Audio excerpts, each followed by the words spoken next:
Yo, yo, yo, it's 4 a.m. Let's make a video. Today, I want to talk about signatures in Brawlhalla, specifically the signatures that are trap or utility based. More than any fighting game I've ever played, Brawlhalla's characters feel incredibly similar to one another, and this is just because there's things like weapon overlap and there's not really a lot of diversity in signatures. However, a few signatures in Brawlhalla serve dual purposes of being a damaging ability and also utility. Some that come to mind are Thor's Orb N-Sig, which is a great recovery tool, and Petra's Gauntlet D-Sig, which counts as a touch on the stage.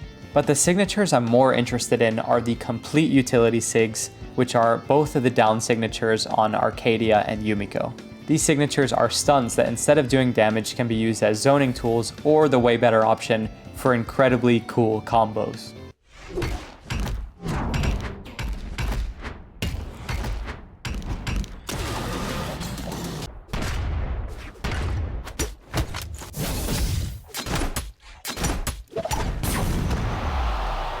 Basically, the goal of this video is to present ideas that can make characters more unique.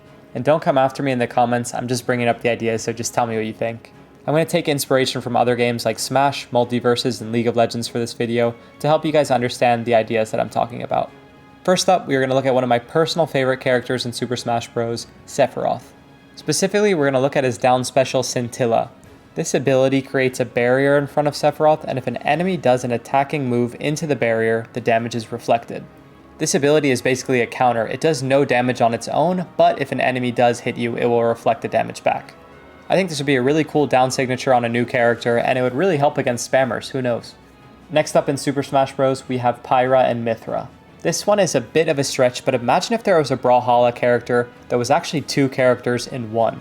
Pyra and Mithra are two separate fighters with different abilities, but they are tied to the same character. Meaning, if you click down special, you will literally just swap characters.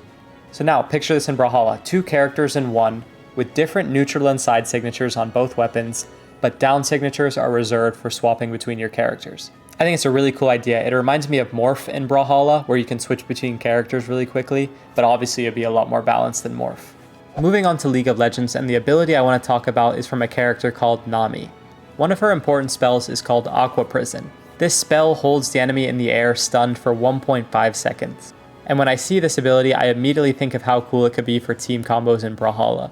To keep this signature somewhat balanced, I think it would need to be a charged signature where if you hold it for a certain amount of time, the signature will change into a stun. Similar to Fate's signatures on Scythe, if you tap the ability, it will have a smaller hitbox and do less damage, but if you hold it, it will have a bigger hitbox and do more damage. In this case, the smaller attack will do something like Caspian's N-Sig, but a lot less damage, but if you hold it, it will do a huge stun. This ability will be very feast or famine. If you miss it, it will have crazy end lag and you'll get punished, but if you hit it, it'll be a really big reward to follow up in things like 2v2s and team combos. Last up is from a game that is yet to properly come out, but it is Multiverses, and we're talking about Batman. Batman's side special is Bat Grapple, which lets him use a grappling hook in various different directions. This grappling hook can also pull you to enemies, so it could be really cool for team combos in Brawlhalla. Imagine a bank robber character or something like that with a grappling hook signature to mix up recovering the stage and do really sick team combos in Brawlhalla. I think there's a ton of potential with this one.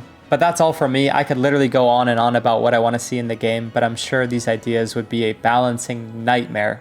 But you know, sometimes you just gotta take risks in game. You know, we can't have Brawlhalla die because it's just stale. So yeah, I thank you guys for watching, and I'll see ya in the next video.